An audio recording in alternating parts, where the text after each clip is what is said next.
आप करिए ना केस, चुनौती देकर जा रहे हैं, गुवाहाटी में बैठकर चुनौती दे रहे हैं, करिए केस। अभी बदत है भाई, अभी बदत है।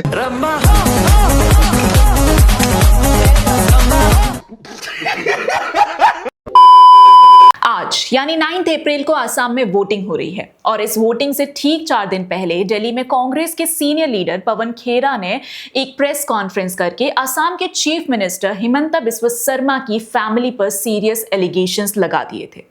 उसी दिन गुवाहाटी में गौरव गोगोई ने भी एक पैरेलल प्रेस कॉन्फ्रेंस करके वही क्लेम्स रिपीट किए। एलिगेशंस 3 पार्ट्स में थे। सीएम की वाइफ रिनिकी बुयान शर्मा के पास यूएई, एंटीगा एंड बाबूडा और इजिप्ट के पासपोर्ट्स होने का क्लेम, दुबई में प्रॉपर्टीज का क्लेम और एक वायोमिंग बेस्ड कंपनी से लिंक जिसकी फाइनेंशियल डीलिंग्स 52,000 करोड़ तक बताए गए। इन सब के बेसिस पर कांग्रेस ने सीएम की डिस्क्वालिफिकेशन, एसआईटी प्रोब और यूनियन होम मिनिस्टर के इंटरवेंशन की डिमांड की।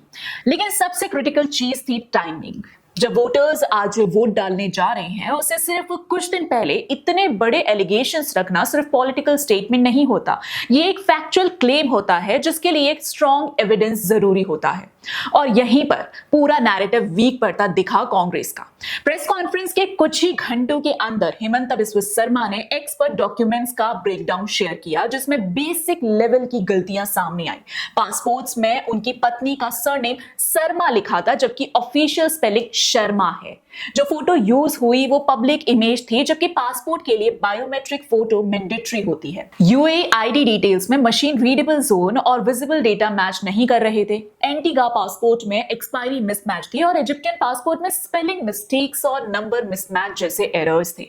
प्रॉपर्टी डॉक्यूमेंट का क्यूआर कोड भी किसी ऑथेंटिक रजिस्ट्री से लिंक नहीं हो रहा था, यानी बेसिक वेरिफिकेशन में ही डॉक्यूमेंट्स फेल हो गए। इसके बाद डिप्लोमेटिक लेवल पर भी वेरिफिकेशन हुआ। 6 अप्रैल को हिमंता बिस्वा शर्मा ने बताया कि दुबई गवर्नमेंट के पोर्टल पर पासपोर्ट फेक निकला और मिनिस्ट्री ऑफ एक्सटर्नल अफेयर्स ने भी इसे रिकन्फर्म किया। 7 अप्रैल को पवित्र मार्गरीटा ने कहा कि तीनों पासपोर्ट्स को एम्बेसी चैनल्स के थ्रू वेरीफाई किया गया और सब फेक पाए गए। इजिप्टियन एम्बेसी ने भी अपने लेवल पर डॉक्यूमेंट को फॉर्ज्ड डिक्लेयर किया, यानी टेक्निकल डाउट्स डिप्लोमेटिक वेरिफिकेशन के बाद कंप्लीटली क्लियर हो गए। लेकिन एक एलिमेंट ऐसा था जो सरफेस पर जेन्युइन लग रहा था, Wyoming based Riniki Nandi LLC.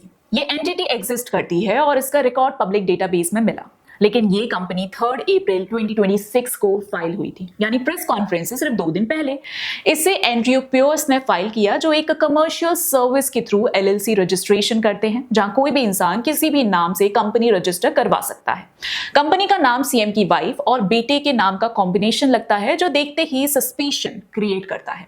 इसीलिए ये कोइंसिडेंस कम और डेलिब्रेट डिजाइन ज्यादा लगता है। और सबसे बड़ी बात, 52,000 करोड़ का फिगर कंप्लीटली बेसलेस निकला। जैसे हिमंता बिस्वा शर्मा ने कहा, आसाम का पूरा एनुअल बजट ही इतना नहीं है, इसीलिए ये नंबर किसी कैलकुलेशन का रिजल्ट नहीं है बल्कि हेडलाइन बनाने के लिए यूज किया गया लगता है। यहां से एक डायरेक्ट सवाल उठता है कि रिनिकी नंदी एलएलसी को किसने फाइल करवाया? एंड्रयू पियर्स सिर्फ सर्विस प्रोवाइडर है, एक्चुअल क्लाइंट कौन था?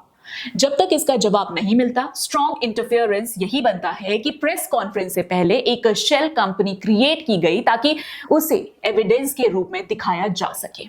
इस पूरे एपिसोड का एक और सीरियस एंगल है डॉक्यूमेंट्स का सोर्स। 6 अप्रैल को हिमंता बिस्वा शर्मा ने क्लेम किया कि ये मटेरियल एक पाकिस्तानी सोशल मीडिया से ट्रेस होता है और पिछले कुछ दिनों में पाकिस्तानी टीवी चैनल्स पर आसाम इलेक्शंस पर अनयूजुअल कवरेज भी हुई। ये क्लेम अभी एलिगेशन है, इंडिपेंडेंटली वेरीफाई नहीं हुआ, लेकिन ये एक सिटिंग सीएम ने ऑन रिकॉर्ड दिया है, इसीलिए इस पर सवाल उठना नेचुरल है। तो अब सीधी बात, इतने बड़े बड़े आरोप लगा दिए लेकिन जवाब एक भी क्लियर नहीं है। डॉक्यूमेंट्स आए कहां से, किसने पवन खेरा को दिए, और सबसे जरूरी, क्या कांग्रेस ने कुछ भी वेरीफाई किया था या बस जो मिला वही उठाकर प्रेस कॉन्फ्रेंस में दिखा दिया? या फिर कहीं ऐसा तो नहीं कि चुनावी फायदे के लिए कांग्रेस ने ही फॉर्ज्ड डॉक्यूमेंट्स बनाए हों? हम ऐसा इसीलिए कह रहे हैं क्योंकि सेंट कीटर्स मामले और बोफोर्स मामले में कांग्रेस पर फोर्ज्ड डॉक्यूमेंट्स बनाने के आरोप पहले भी लग चुके हैं। तो दोस्तों, अगर पूरी चेन देखो, फेक डॉक्यूमेंट्स, बाद में डिप्लोमेटिक लेवल पर उनका फेल हो जाना, प्रेस कॉन्फ्रेंस से ठीक पहले एक एलएलसी बन जाना और अब एलिज्ड फॉरेन सोर्स की बात,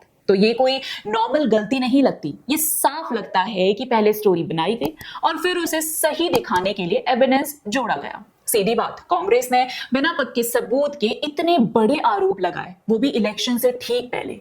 ये जिम्मेदार राजनीति नहीं बल्कि वोटर्स को कंफ्यूज करने की कोशिश लगती है। इस पैटर्न को समझना जरूरी है। Pre election press conference, printed documents, foreign assets के claims, huge financial figures, SIT और डिस्क्वालिफिकेशन की डिमांड्स, और जब चैलेंज हो तो क्लियर सोर्स ना देना, ये एक टेम्पलेट जैसा लगता है जो अलग अलग इलेक्शंस में बार बार रिपीट होता है। डॉक्यूमेंट्स ऐसे होते हैं जो देखने में कन्विंसिंग लगते हैं लेकिन बेसिक चेक में फेल हो जाते हैं। नंबर्स इतने बड़े होते हैं कि तुरंत वेरीफाई करना मुश्किल हो जाए, और टाइमिंग ऐसी रखी जाती है कि जब तक सच सामने आए नैरेटिव फेल हो चुका होता है।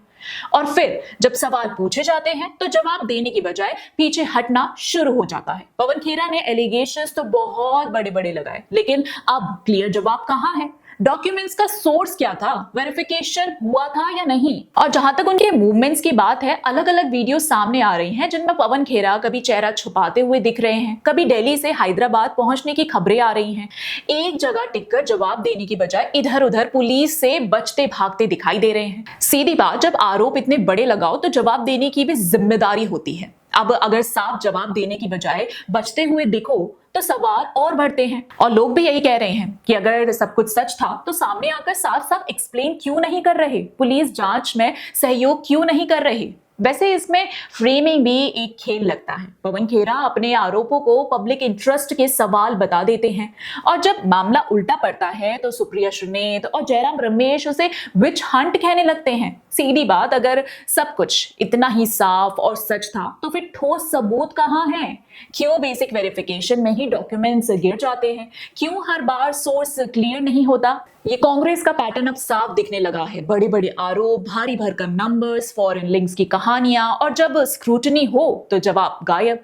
इसे अकाउंटेबिलिटी नहीं कहते, इसे नैरेटिव पुश करना कहते हैं। आगे के लिए भी यही सवाल रहेगा, चेन ऑफ कस्टडी क्या है? डॉक्यूमेंट किसने बनाया, कब बनाया और किसके कहने पर बनाया? अगर इन सवालों का जवाब नहीं है तो फिर चाहे जितना पब्लिक इंटरेस्ट कहा जाए, क्रेडिबिलिटी अपने आप सवालों में आ जाती है। अब दोस्तों, इस पर आपके क्या विचार है कमेंट बॉक्स में जरूर बताइएगा, और वीडियो पसंद आई हो तो लाइक, शेयर और चैनल को सब्सक्राइब करना मत भूलिएगा। मिलते हैं अगले वीडियो में, तब तक के लिए जय हिंद।